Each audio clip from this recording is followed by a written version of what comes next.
할렐루야. 성공하시기를 축복합니다. 사람은 누구나 다 성공하기를 바라지요. 그래서 성공하는 사람은 존경을 받습니다.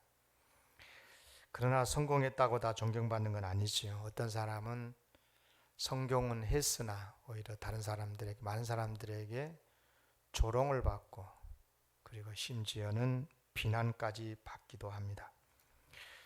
그러면 어떻게 해야 존경을 받는 성공자가 될 수 있을까? 존경받는 성공자가 되려면 두 가지를 해야 됩니다. 첫째는 올바른 방법으로 성공해야 됩니다. 맞지요? 당연히 맞는 이야기입니다. 불의한 방법으로 성공을 하잖아요. 그럼 비난받고요. 오히려 조소를 받습니다. 자기는 성공했을는지 모르지만 다른 사람들에게 많은 피해를 주고 고통을 줄 수 있기 때문이죠. 또 많은 사람들에게 잘못된 메시지를 줄 수 있어요. 악한 방법으로 해도 성공하는구나, 성공만 하면 되는 거구나, 이런 잘못된 생각을 가진 사람들이 많이 생길 수 있기 때문이죠. 그러면 말 그대로 사회 정의가 무너지고요, 많은 사람들이 악하게 되겠지요. 그래서 올바른 방법으로 성공을 그래야 진짜 성공자입니다. 행복합니다. 두 번째는 뭐냐면 고난을 반드시 극복하고 성공해야 합니다. 성공하는 데 있어서는 고난이 없을 수 없어요. 많은 장애가 있죠. 오래 참아야 되고 잘 이겨내고 끈기 있게 해야 됩니다. 집중도 해야 되고 고난을 극복하고 성공을 해야 되죠. 흔히 하는 말로 요즘 말입니다. 흙수저가 성공을 하면 존경을 받아요. 그런데 금수저가 성공을 하면 애에게 나도 너같이 저런 부잣집에서 태어났으면 당연히 성공하지, 이렇게 하면서 오히려 비난받을 수 있지요. 여러분, 성경에 보면은요, 존경받고 있는 많은 유인들이 등장을 하는데 하나같이 존경하는 이유가 뭐냐면 그들 나름대로의 자기의 분야에서 성공을 했기 때문에 존경받는 거지, 성공을 안 했으면 절대 존경 못 받는 거죠. 다윗을 아시죠? 다윗은 이스라엘의 왕으로서 성공을 하지 않습니까? 아시다시피 다윗은요, 선왕 사울 왕이 아주 못되게 불의함으로 백성들의 지지가 떨어졌지요. 많은 백성들이 사울 왕에 대해서 손가락질을 하고 비난을 하고 그야말로 지지율이 급격하게 떨어지니까 이걸 잘 알았어요, 다윗도. 그렇지만 사울의 장군으로서 다윗은요, 끝까지 배신하지 않습니다. 어떤 경우도 반역하지 않고 사울을 존중하고요, 하나님의 선하신 뜻을 따르지요. 사울을 끝까지 섬깁니다. 아버지로, 왕으로서 섬기지요. 오직 하나님의 섭리에 따라서 올바른 방법으로 다윗은 왕이 됩니다. 그러자니 많은 시간이 걸렸고 고난도 많이 당했고요, 오해도 받았고, 그런데 그 모든 것을 이겨내고 끝내 왕이 됩니다. 왕이 된 다음에도 그도 사람인지라 이런저런 실수도 했지만은 철저한 신앙을 지킴으로 하나님 앞에서 잘못한 것이 있으면 회개하고 다시 돌이켜서 신실한 존경받는 왕이 되지 않습니까? 지금도요, 이스라엘 사람들은 메시아 왕국을 꿈꾸고 있는데 바로 그 모델이 다윗의 왕국이거든요. 여러분 아시다시피 이스라엘 국기가 다윗별 아니겠습니까? 그렇습니다. 다윗은 이스라엘 왕으로 성공을 했어요. 그러면 하나님의 말씀을 전했던 예레미야, 많은 선지자가 있지만 예레미야 보세요. 그는 선지자로서 성공을 합니다. 비록 나라가 망해가는 때에 부름받아서 사역을 하느라고 많은 고생을 합니다. 나라가 바벨론에 멸망해 가는데 하나님께서 이스라엘을 심판하신 것이다, 회개해야 된다, 바벨론에게 항복해야 된다, 이런 말을 할 때 여러분요, 매국노, 저런 매국노가 어딨냐고, 요즘도 아마 그랬을 거예요. 모든 국민들이 다 그랬거든요. 예레미야 폭행도 당하고 죽일 고비도 많이 넘기고, 그럼에도 불구하고 끝까지 이겨내고 눈물의 선지자로서 그는 선지자 사명을 감당합니다. 그래서 그는 가장 위대한 선지자 중에 한 사람으로서 지금까지 많은 사람들에게 존경을 받고 있지 않습니까? 이렇듯이 그 내용이 무엇이든지 이른바 자기가 맡은 바 그 사명, 자기가 감당하고 있는 그 일, 그 분야에서 성공을 해야 존경을 받더라 하는 것입니다. 오늘 본문의 주인공 여호수아도 마찬가지입니다. 아시다시피 여호수아는요, 이스라엘 백성이 애굽의 노예로 있었을 때 그때 태어나지 않습니까? 그러니까 여호수아는 애굽의 노예로 종살이 종으로서 태어나는 거죠. 그러나 그는 신실하게 하나님의 법을 지켰고 하나님을 섬겼고, 그런 중에 하나님이 이스라엘을 애굽에서 해방을 시켜서 가나안으로 인도할 때에 모세와 함께 모세의 수종자로서 신실하게 함께 귀한 사명을 감당을 합니다. 그리고 40년의 세월이 흐른 다음에 결국 여호수아는 모세의 뒤를 이어서 위대한 지도자로 하나님의 종으로 세움을 받고 당당하게 이스라엘을 이끌고 가나안 땅에 들어가서 정복을 하고 이스라엘이라는 국가를 세워내지 않습니까? 이른바 흙수저가 노예 신분이 올바른 방법으로 대성공을 거두더라 하는 거예요. 그래서 오늘날까지 많은 사람들이 여호수아를 존경하고 있지 않습니까? 그러면 여호수아가 이런 성공을 이룰 수 있었던 비결이 뭐였을까? 어떻게 해서 이렇게 성공할 수 있었을까? 여러분, 이것을 말씀드리기 전에 여러분 혹시 오해할까 봐서 꼭 먼저 기억해야 될 것을 말씀을 드립니다. 여기서 말한 성공이라는 것은 세상적 관점에서 해석하면 절대 안 돼요. 세상에서 성공이라 그러면 흔히 부귀영화, 부귀영화를 얻는 것이라고 말하겠지만 진짜 성공 그게 아닌 거거든요. 실제로 부귀영화를 얻었다가 망한 사람 많습니다. 그러나 진짜 성공, 하나님의 뜻을 이루어 드리는 성공을 말하는 겁니다. 우리 인생의 진정한 평가자는 여호와 하나님 아니시겠어요? 그렇기 때문에 하나님께서 맡겨주신 그 사명을 이루고 하나님의 칭찬을 받아야 진짜 성공인 거거든요. 사실 그래서 교회에서 성공 또 축복 이런 단어를 사용하는 게 참 조심스럽습니다. 혹시 성공신학, 번영신학 이런 단어를 들어보시는지 모르겠어요. 이름만 들어도 뻔하지 않습니까? 별로 안 좋은 말 같지 않습니까? 진짜 그렇습니다. 이 번영신학, 성공신학이라는 말은 하나님을 잘 믿으면 세상적으로 잘 된다라고 믿는 신학인 거거든요. 이른바 세상을 중심으로 하는 신학입니다. 그래서 자칫 사람들로 하여금 하나님을 믿는 믿음이 기복신앙이게 되게 하고, 그래서 세상적 성공을 꿈꾸고 사모하면서 성공하면 예수 잘 믿는 거고 실패하면 예수 잘 못 믿는 것으로 해석을 하게 만드는 게 바로 성공신학입니다. 사실 우리 한국교회가 이런 부분이 좀 있었어요. 아주 잘못된 신학이죠.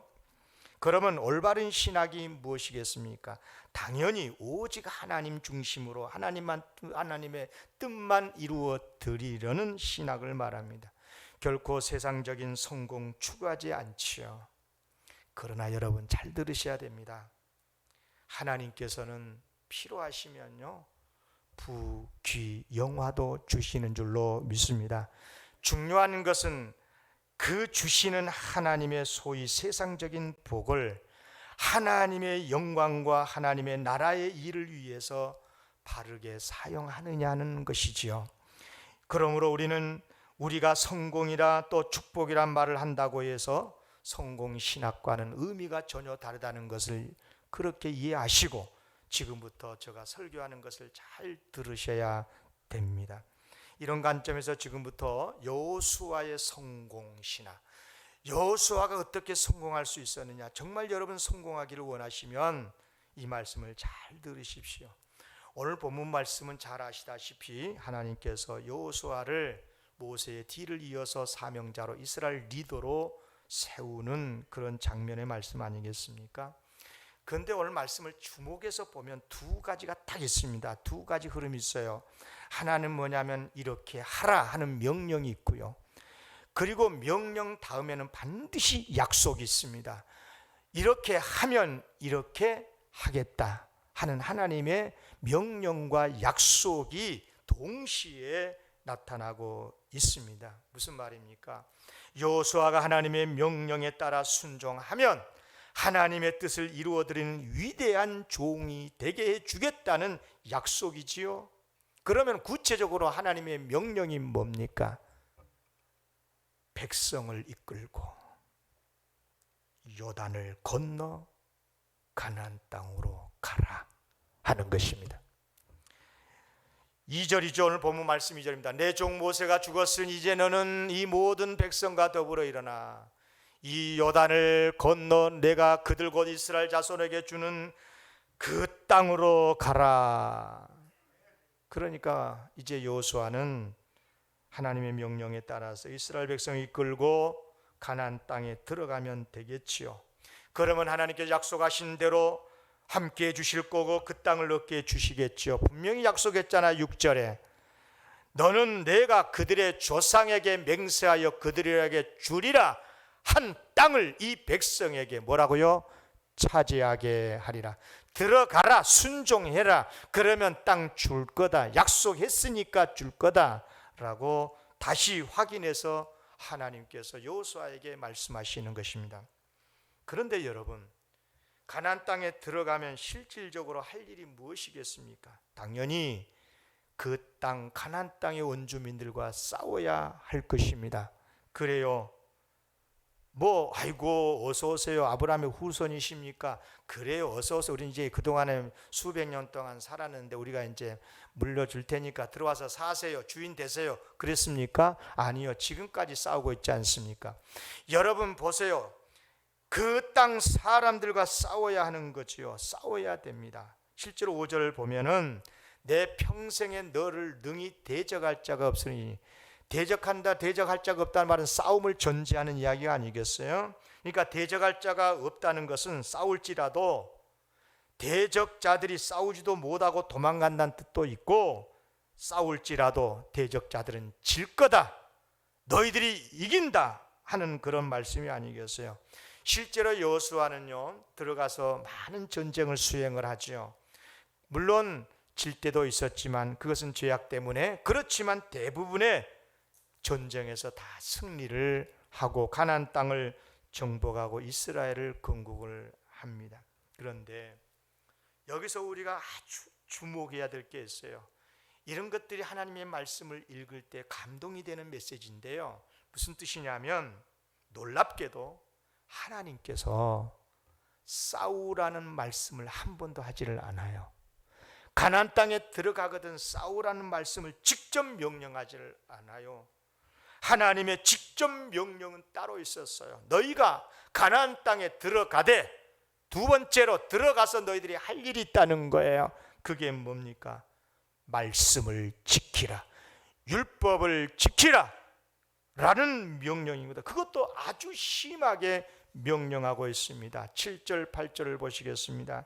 나의 종 모세가 내게 명령한 그 율법을 다 지켜 행하고 우러나 좌로나 치우치지 말라. 그리하면 어디로 가든지 형통하리니 이 율법책을 내 입에서 떠나게 하지 말며 주야로 그것을 묵상하며 그 안에 기록된 대로 다 지켜 행하라. 그리하면 내 길이 평탄하게 될 것이며 내가 형통하리라. 우리 같은 생각하면, 우리가 상식적으로 생각할 때 가나안 땅에 들어가라, 갈 때 단단하게 전쟁 준비하고 들어가라, 그래서 싸워라, 싸워서 승리해라, 내가 도와줄게, 이렇게 말씀하실 것 같은데 그렇게 말씀하지 않으셨어요. 들어가서 너희들이 할 일이 뭐냐? 내가 너희들에게 명령한 모세에게 가르쳐 주었던 십계명을 비롯해서 시내산에서 오는 중에 가나안을 들어가는 중에 시내산에서 말씀을 받았던 그 율법을 지켜 행하라는 겁니다. 그렇게 하면 형통할 거다. 땅도 얻게 될 것이고 나라도 굳게 서게 될 것이다. 그러니 여러분, 이들이 가나안 땅에 들어가는 것도 중요하지만 들어가서 가장 중요한 게 뭐예요? 해야 될 일이 잘 싸우는 게 아니고요, 세상 사람들과 싸우는 게 아니고요, 하나님의 백성들이 하나님의 말씀대로 사는 것인 줄로 믿습니다. 우리가 그리스도인이 되었으면 세상 사람들과 싸우는 것이 아니라 우리 그리스도인들이 하나님의 말씀대로 세상에서 살아야 될 줄로 믿습니다. 그래야 세상을 정복하는 거예요. 하나님의 나라가 되는 거예요. 하나님의 선교가 확장이 되는 것 아니겠어요? 그런데 예수 믿고 말이죠, 세상 사람들과 싸우려고나 하고 세상 사람들과 같이 맞붙어서 시인하고 그러면 되겠어요? 여러분, 굉장히 중요한 말씀입니다. 그러니까 하나님은 여호수아에게 두 가지 명령을 하셨습니다. 하나는 요단을 건너 가나안 땅에 들어가라. 두 번째, 항상 하나님의 말씀에 순종하라. 그런데 여러분, 가만히 보세요. 이 말씀을 보세요. 어느 것 하나도 쉽지 않죠. 여러분, 가나안 땅에 들어가는 게 쉬운 거예요? 보통 어려운 게 아니에요. 수백 년 동안 가나안 원주민들이 딱 버티고 살고 있는데 그 땅에 들어가면 아이고 어서 오세요 그러겠어? 그 사람들이요? 철저하게 방비를 하고 들어오기만 해봐 하고서 단단히 수비하고 있지 않겠습니까? 그런데 그걸 들어가기가 쉽겠냐고요? 또 들어가서 하나님의 말씀대로 사는 것도 정말 어려운 것입니다. 그러므로 이 명령에 순종하려면 반드시 필요한 것이 있습니다. 반드시 갖추고 있어야 될 것이 있습니다. 이것이 없으면 하나님의 아무리 명령이라도 가나안 땅에 들어갈 수도 없고 하나님의 말씀에 온전히 살 수도 없어요. 그것이 무엇입니까? 오늘 설교 주제입니다. 강하고 담대해야 됩니다. 따라하겠습니다. 강하고 담대하라. 생각해 보십시오. 가나안 땅을 얻으려면 그곳 사람들과 싸워야 되는데, 싸워서 이겨야 되는데 이게 쉽습니까? 강하고 담대해야 되지요. 객관적으로 전쟁 그 능력으로 평가해 보면 가나안 원주민들이 훨씬 강하지. 그러니까 강하고 담대해야 되는 겁니다. 그렇지 않습니까? 그래서 하나님은 여호수아에게 강하고 담대하라고 그랬어요. 6절, 강하고 담대하라, 강하고 담대하라. 그뿐이 아닙니다. 하나님의 계명을 지키는 것도 결코 쉽지 않아요. 여러분, 세상의 관습을 따르지 않으면 세상 살아가기가 위험하다는 것 잘 알지 않습니까? 아무리 우리가 그리스도인이라고 그러지만 세상 사람들처럼 똑같이 회사 출근해야 되고 사업도 해야 되고 세상 사람들을 대상으로 돈도 벌어야 되고 그들과 함께 살면서 하나님의 사람으로 살아낸다는 것이 결코 쉽지 않는 거지요. 그래서 하나님은 율법을 지키라고 말씀을 하실 때 이 말씀을 하실 때도 강하고 담대해야 된다는 거예요. 그것도 아주 심하게 강하게 말씀했습니다. 7절 보세요. 오직 강하고 그 다음에 뭐라 했어요? 극히 담대하라. 그냥 담대해서는 안 되는 거예요. 극히 담대하여 나의 종 모세가 내게 명령한 그 율법을 다 지켜 행하라. 사랑하는 성도 여러분, 강하고 담대하시기를 바랍니다.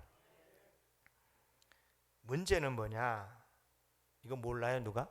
강하고 담대한다는 걸? 그런데 사람이 스스로 강하고 담대해진다는 게 어렵다는 것입니다. 물론 스스로 마음을 강하게 다짐도 하고 노력도 하고 여러 가지 훈련도 하고 그러면 조금은 강해질 수 있을런지 모르지만 그러나 노력만으로 진짜 강해질 수 없어요.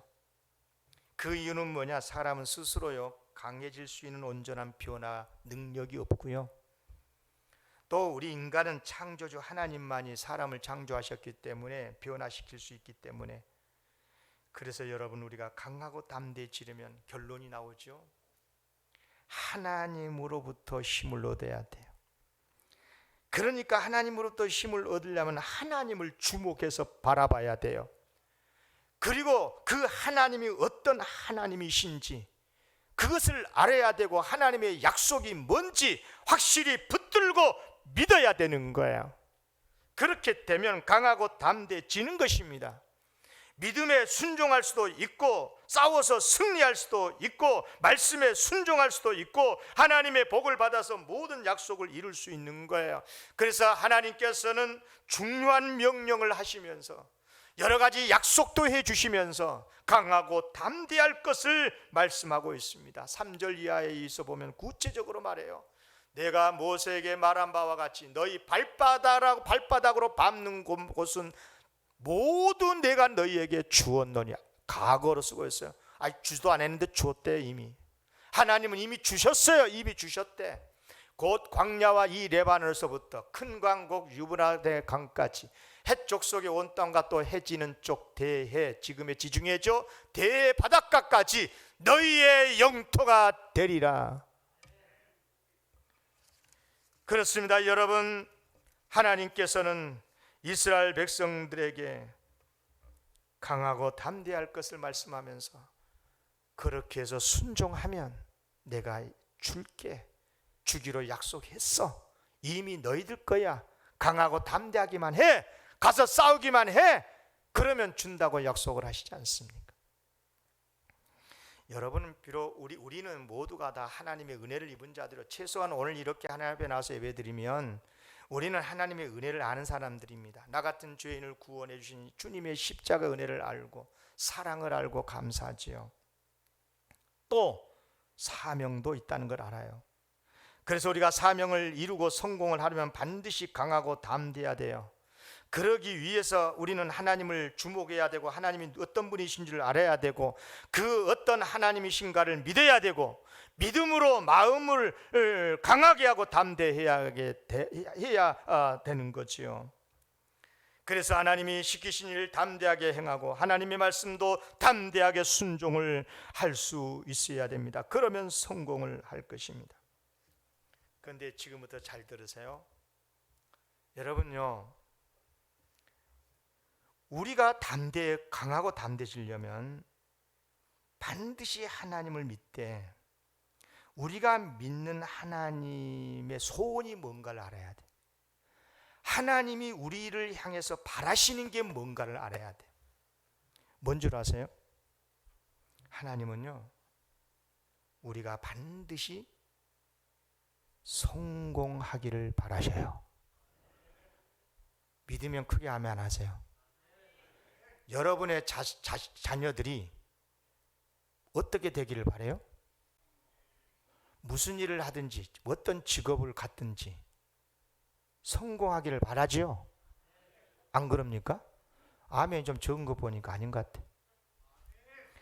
우리 아버지 하나님께서 우리 자녀들, 하나님의 자녀들을 향해서 바라시는 소원이 뭐냐? 잘 되라, 잘 되라, 성공하라, 성공하라는 거예요. 아멘. 당연하지 않겠습니까? 하나님은 모든 피조물을 창조하시되 먼저 나중에 사람을 창조하시고, 하나님은 그 모든 먼저 피조했던 세계를 사람들에게 맡기시면서 생육하라, 번성하라, 충만하라, 다스리라고 명령하셨어요. 그런데 그런 하나님께서 성공을 바라지 않으시겠습니까? 사명을 맡겨주시면서 아이고 그래 실패하든가 말든가 너희들 마음대로 해, 그러시겠습니까? 하나님께서 우리에게 다스리라는 사명을 주실 때는 그것이 무엇이든지 성공하기를 바라시더라, 그 말인 거죠. 더욱이 지금 우리는 하나님의 자녀들 아닙니까? 항상 가장 좋은 것을 주신다고 예수님께서 산상순에서 말씀하지 않았습니까? 그러니 얼마나 우리가 성공하기를 원하시겠습니까? 우리 예수님이요, 구약 성경의 모든 율법을 딱 두 가지로 요약해서 딱 정리해 주셨죠. 하나님을 사랑하라, 이웃을 사랑하라, 모든 계명이 거기에 포함이 된다는 거지요. 잘 보세요. 그러므로 우리가 정말 하나님을 사랑한다면 어떻게 해야 돼요? 정말 하나님을 사랑한 것이 맞다면 하나님께서 우리에게 맡겨주신 그 사명이, 그 생업이 무엇이든지 간에 최선을 다해서 성공해야 될 줄로 믿습니다. 왜? 하나님이 그걸 바라시니까. 그래야 효자가 되고 효녀가 되지 않겠습니까? 그래야 하나님을 기쁘시게 해드린 것이 아니겠습니까? 이것이 하나님을 사랑하는 실제적인 방법인 거예요. 이웃 사랑과 관련해서도 마찬가지입니다. 자 보세요. 이웃 사랑이 뭡니까? 말이 이웃 나 사랑한다 이게 아니고 실질적으로 이웃에게 유익을 주는 것이 이웃 사랑은 아닙니까? 그렇다면 우리가 성공도 해야 되고, 그래서 이웃을 성공하도록 도와줘야 되고, 수술 잘 되도록 기도해 주고, 사업이 잘 되도록 축복해 주고, 서로 도와주고 이웃이 성공하도록 해줘야 되는 것 아니겠어요? 생각해 보세요. 실제 우리의 삶에서 가장 많은 시간과 노력을 기울인 게 뭐예요? 예배? 전도? 아니요. 여러분, 사명의 질과 관련해서 그런 것들이 굉장히 중요하고 가장 으뜸이긴 하지만은 실질적으로 우리의 삶의 현장에서 가장 많이 기울이고 많은 시간을 투자하고 많은 물질을 투자하고 노력을 기울인 게 뭐예요? 생업이에요. 생업. 그렇지 않습니까? 일주일 내내 돈 벌다가 여러분 오늘 교회 오셨지 않습니까? 그래야 먹여 살리고, 그래야 가정을 살리고, 그래야 미래가 보장이 되고, 생업이 얼마나 중요한지 모르는 거예요. 그런 의미에서 우리가 이웃을 사랑하는 최고의 비결이 있다면, 정말 나라를 사랑하고 이웃을 사랑한다면 여러분 생업에서 성공해야 되는 줄로 믿습니다. 여러분 생업이 어려워져 보세요. 가정이 당장 어려워집니다. 나만 어려워지는 게 아니에요. 나라의 경제도 어려워지는 거예요. 좀 더 실제적으로 이야기할게요. 교사, 학교 교사 보세요. 여러분 학교 교사가 어떤 교사가 훌륭한 교사입니까? 자고로 내게 맡겨준 그 학생을 잘 가르쳐서 위대한 성공한 인물이 되게 해줘야, 그래야 진짜 성공한 교사인 거예요. 성공한 교사는 학생들은 내팽개치고 밖에 나가서 봉사하고 착한 일하고 그런다고 착한 교사인 게 아닌 거예요. 이웃사랑한 교사가 아닙니다. 진짜 자기에게 맡겨진 학생들을 성공자로 만들어줘야, 그렇게 가르쳐줘야, 그렇게 비전을 심어줘야 훌륭한 교사 아니겠습니까? 진정으로 학생들을 사랑하는 이웃사랑 교사가 되는 거죠. 다른 일도 마찬가지인 거예요. 제가 목사니까 목사 이야기 해볼게요. 영광교회 목사잖아요. 제가 우리 영광교회를 주님의 은혜로, 주님의 진리로 바르게 이끌면서 하나님의 뜻을 이루어 드린다면 이것이 진짜 영광교회 성도들을 가장 사랑하는 모습이 아니겠습니까? 그러므로 이웃을 사랑하려면 그 내용이 무엇이든지, 어떤 생업이든 어떤 사명이든 자신에게 맡겨주신 사명과 생업에 성공해야 되는 거예요. 아멘. 반드시 해야 되는 것입니다. 꼭 기억하십시오. 하나님께서는 우리가 사명과 생업에서 성공하기를 진짜 바라신다는 것을 믿으시기를 바랍니다. 그러므로 우리가 정말 하나님을 사랑하고 이웃을 사랑하고 나라를 사랑한다면 우리 모든 사명에서 성공해야 되지만, 특별히 오늘 저는 이 부분에 포커스를 맞췄어요. 생업에 성공하십시오. 생업에 성공하십시오. 시험을 준비한 사람 있습니까? 합격하십시오. 여러분 장사하십니까? 장사에 성공하시기를 바라요. 성공해야 되는 겁니다. 성공해야 돼요. 할 수 있습니다. 그런데 하나님께서 성공하는 비결을 명확하게 가르쳐 주셨습니다. 돈 잘 버는 비결을 가르쳐 줬다니까요. 그게 뭐냐? 강하고 담대하라. 아멘. 특히 두 가지 면에서 강하고 담대하라. 첫째 뭐냐? 가나안 땅에 들어가는 거예요. 이스라엘 백성들에게 있어서는 가나안 땅을 당장 요단강 앞에 가나안 땅을 쳐다보고 지금 당장 시행해야 될 일이 뭐예요? 가나안 땅에 들어가는 거잖아요. 요단강을 밟고 지나가는 거예요. 강을 건너가는 거예요. 여러분 오늘 예배 마치고 내일 당장 여러분은 어디 가야 되는 것입니까? 회사에 출근해야 되고 생업의 현장에 가야 되는 거예요. 여러분 여러분의 해야 될 사명과 생업에 강하고 담대하시기를 기원합니다.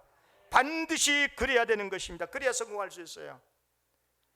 지금 내가 하는 일이 하나님이 주신 사명이 맞다면, 하나님이 주시는 생업이 맞다면, 하나님이 우리 가정 먹여 살리라고, 우리나라 경제 살리라고, 나도 한평생 살면서 필요한 양식 얻게 주시려고 주신 생업이 맞다고 생각한다면 강하고 담대하게 열심히 일하십시오.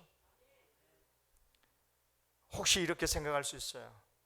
목사님, 무슨 말인지는 알겠는데 이게 지금 내 사명인지 내가 해야 될 생업인지 잘 모르겠어요. 모를 수 있을 거예요. 그래서 제가 얼마나 좋은 목사입니까? 이것까지도 가르쳐 줄게요.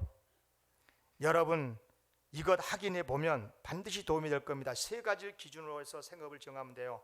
특히 우리 청년들요. 첫째, 바른 일이냐, 그 일이 하면 할수록, 그 일이 성공하면 성공할수록 정말 바르고 많은 사람들에게, 두 번째로 이익이 되느냐, 나에게도 좋고 너도 좋고 가족에도 좋고 나라에도 좋고 모든 사람에게 유익이 되는 일이냐, 세 번째, 나에게 그런 재능과 은사에 맞는 일이냐, 내가 그 일을 하면 할수록 행복하고 감사하고 기쁘고 그런 일이냐, 이것이 맞다면 기도하십시오.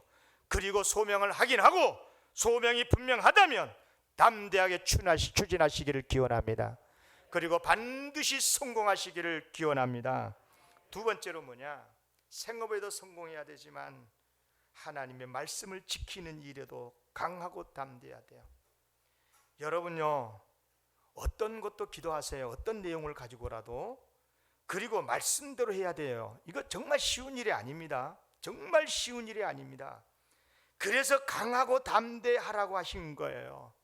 여호수아가 온 힘을 다해서 말씀에 순종했던 것처럼 우리가 온 힘을 다해서 말씀을 순종하기 위해서 예를 쓰면 하나님께서 반드시 말씀에 순종하게 하시고 역사를 일으켜 주실 줄로 믿습니다. 여러분, 어렵고 힘든 가운데서도 말씀에 순종하고 나섰을 때 쾌락을 하십니까? 말씀에 순종했었을 때 그 영적인 승리감, 영적인 만족, 황홀감을 여러분 아십니까? 저는 우리 영광교회 성도들이 그런 은혜가 충만하기를 기원합니다. 아, 부족한데도 말씀에 순종할 수 있었구나, 하나님의 은혜구나, 나 같은 사람도 말씀에 순종할 수 있구나, 할렐루야. 이런 은혜가 충만하시기를 기원합니다. 하나님은 이미 가나안 땅을 주기로 작정했지요. 이제 여호수아에게 지금 요단강을 건너가라고 하십니다. 그렇듯이 우리에게도 생업을 주셨습니다. 그것도 하라고 건강도 주셨고 이제 열심히 일하게 하셨다면 그것은 이미 그 생업의 성공을 작정하시고 계획하셨다는 뜻이니, 그러므로 하나님을 믿고 강하고 담대하게 추진해 가시기를 바랍니다. 아이고, 목사님 사업하다가 실패도 했는데요. 그래요, 실패할 수도 있어요. 그러나 기억하십시오. 이런 사람에게 실패의 의미는 달라요. 완전히 망한 것이 아니고 그 실패가 뭔 줄 아세요? 더 큰 성공을 위한 통로고 연단일 뿐인 겁니다. 아멘. 왜냐? 하나님의 궁극적인 우리를 향한 목표는 우리의 성공이기 때문에 그렇습니다. 그러므로 믿고 강하고 담대하게 바른 방법으로 최선을 다하면 되는 줄로 믿습니다. 하나님을 믿으십시오. 하나님은 우리에게 너무너무 귀하신 분입니다. 제가 수백 번을 말했습니다. 여러분에게 기회 있을 때마다 설교 때마다 말씀을 드렸습니다. 하나님을 믿는다고요? 뭘 믿습니까? 하나님의 두 가지를 믿는 거다. 하나님의 사랑을 믿는 거고 하나님의 능력을 믿는 것이다. 아멘. 하나님은 우리를 얼마나 사랑하는지 몰라요. 얼마나 사랑하셨으면 독생자까지 보내셨겠어요. 예수님이 십자가에 달려 죽으셨겠어요. 여러분, 누군가를 위해서 죽을 수 있어요?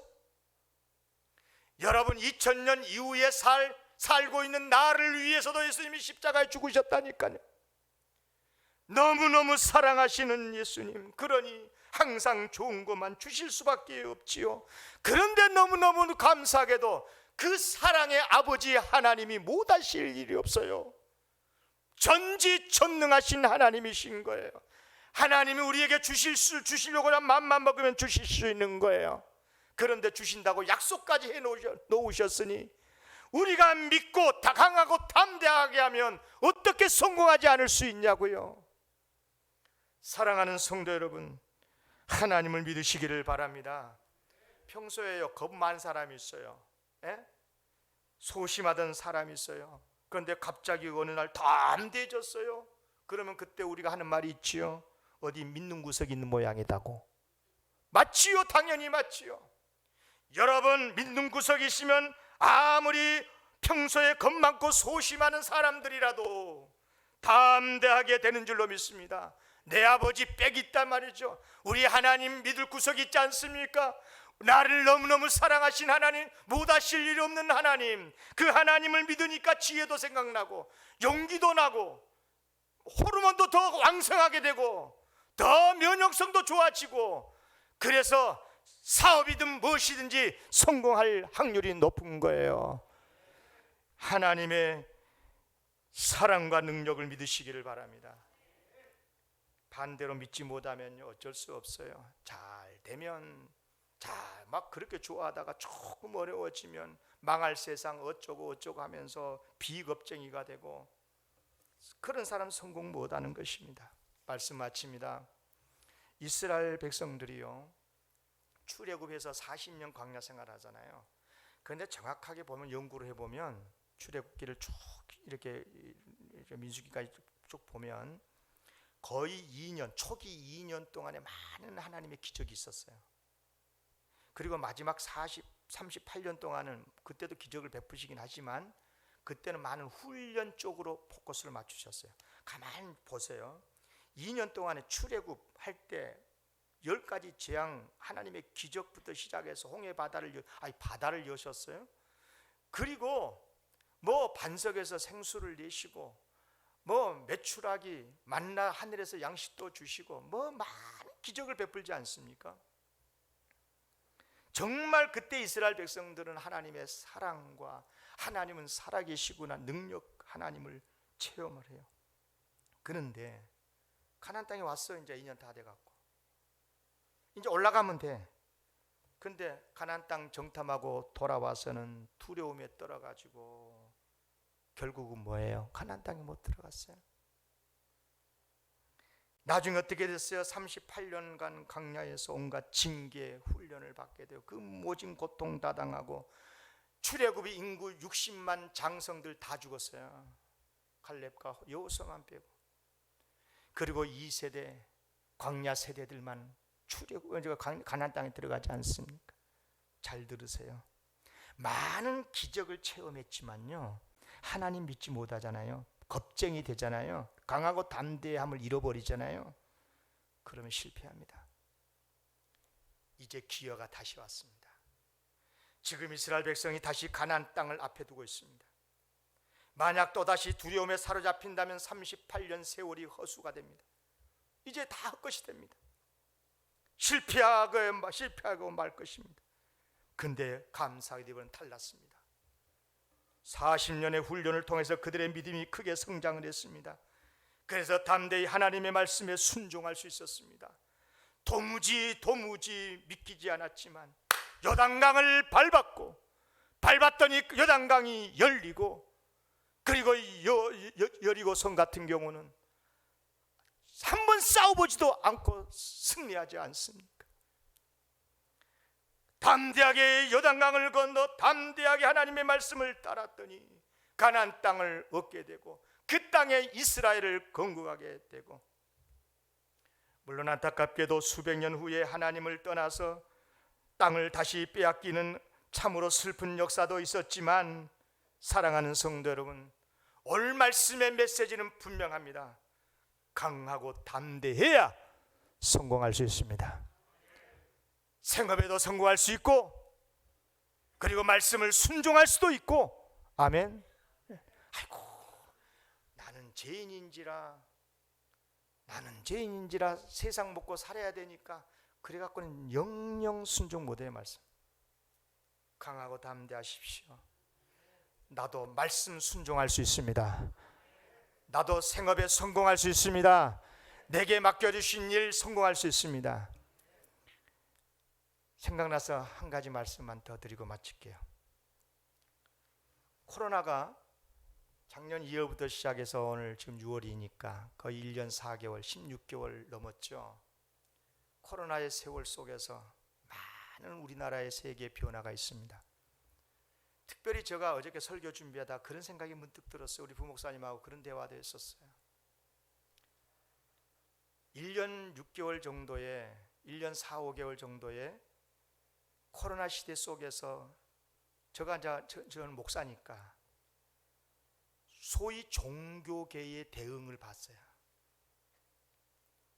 역시 기독교 개신교가 우월한 종교라는 것을 객관적으로도 증명이 되는구나.